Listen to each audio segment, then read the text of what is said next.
Por volta do século XII, a Europa e o Oriente Médio travaram um dos mais sangrentos conflitos da história, as Cruzadas. Marcadas por grandes disputas religiosas e territoriais, elas terminaram com os califados muçulmanos saindo vitoriosos na Palestina, conseguindo submeter a cidade sagrada de Jerusalém ao seu jugo.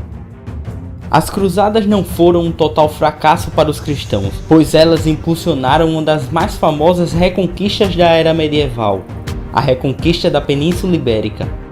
Iniciada antes mesmo das Cruzadas começarem, o território estava quase todo dominado pelos muçulmanos, e o reino cristão das Astúrias foi o último que sobrara na região. A partir dessa pequena faixa de terra ao norte, exércitos cristãos iniciariam uma longa marcha ao sul, para travar batalhas sangrentas contra os mouros. Em 1140 d.C., os reinos cristãos já tinham dominado metade do território, sendo fundados os reinos de Portugal, Leão, Castela, Navarra e Aragão.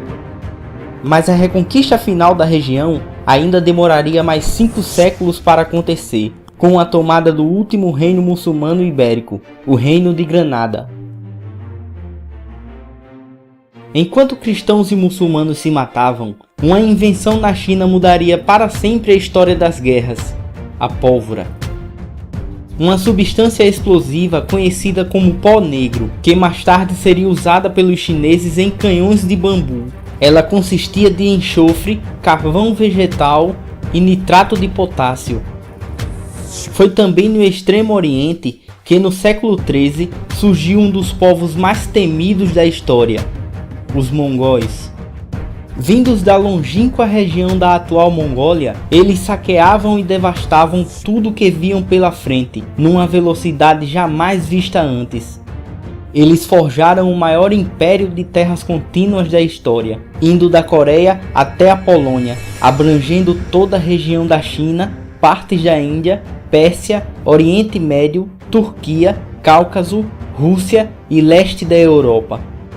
O exército mongol era composto por hordas de cavalaria que se movimentavam muito rápido, realizando seus ataques e simplesmente desaparecendo, deixando um grande rastro de destruição. Usavam uma espécie de sabre de lâmina curvada, junto com uma armadura feita de couro, com pequenas placas retangulares feitas de ferro, as lamelas.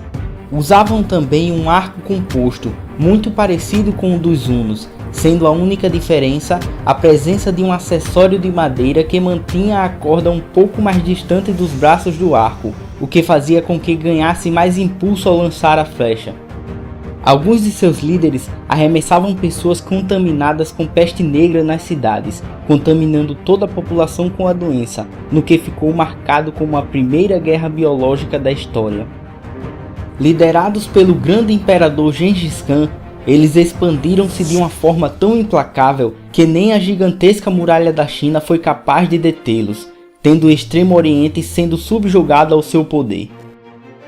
Após tentar estabelecer relações diplomáticas com o Império Corásmio, o grande Khan trouxe a sua fúria para dentro das terras muçulmanas, onde destruiu completamente as cidades de Bukhara e Samarcanda, que teve quase toda a sua população dizimada. Mesmo após a morte de Gengis Khan, as conquistas mongóis continuaram a todo vapor. Avançando contra a Europa, eles destruíram completamente a cidade de Kiev, investindo então contra a Hungria, Polônia e Lituânia, o que motivou os exércitos poloneses e húngaros a formarem uma aliança com os cavaleiros templários e teutônicos para enfrentá-los. Após derrotar essa aliança 2 vezes, eles chegaram perto das cidades de Viena e Veneza, mas recuaram ao receber a notícia da morte de seu grande Khan. Em sua campanha contra o mundo islâmico, eles derrotaram os turcos várias vezes e chegaram a destruir a cidade de Bagdá, que era uma das mais lindas da época. Após conquistar as cidades de Alepo e Damasco na Síria, parecia que nada poderia parar o seu avanço, até que em 1260 foram finalmente derrotados pelos mamelucos do Egito, na Batalha de Ain Jalut. Essa batalha foi a primeira em que foram usados os canhões de mão, objetos portáteis que atiravam esferas de metal e faziam um enorme barulho, assustando os cavalos mongóis. Os mongóis foram derrotados outras vezes mais tarde, e o imenso império acabou sendo dividido em vários khanatos, devido a grandes disputas internas por poder.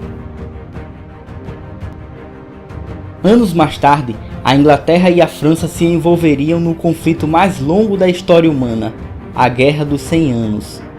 Em 24 de maio de 1337, o rei Felipe VI da França apoderou-se do ducado inglês da Aquitânia, que ficava em território francês. Em resposta, o rei Eduardo III da Inglaterra reclamou o trono francês para si, pois alegava ter direito a tal, ordenando o desembarque de tropas inglesas na França, o que deu início ao confronto. A guerra durou 116 anos e chegou a ser disputada por 5 gerações de reis dos dois lados, com várias vitórias para cada. Mas em 1422 surgiu uma figura ilustre nessa guerra, Joana d'Arc. Mulher forte e guerreira, ela alegava ter poderes místicos e após desmontar uma conspiração para matar o soberano, sua narrativa ganhou força. Ela formou um exército totalmente diferente dos exércitos feudais, pois seus guerreiros não lutavam por seus nobres, mas sim pela França, o que contribuiu muito para o surgimento de um forte sentimento nacionalista e a formação dos primeiros exércitos nacionais. Em 1430, Joana d'Arc foi capturada pelos ingleses e julgada herética pela Igreja da Inglaterra, sendo enfim queimada na fogueira. Seu martírio impulsionou os franceses a baterem os ingleses em várias batalhas, sendo a última na Batalha de Castilho, em 1453, quando o último reduto inglês na França foi capturado. No Oriente Médio, a ameaça mongol foi aos poucos repelida pelos turcos, que após algumas derrotas e uma imensa guerra civil, conseguiram forjar um grande império, o Império Turco-Otomano.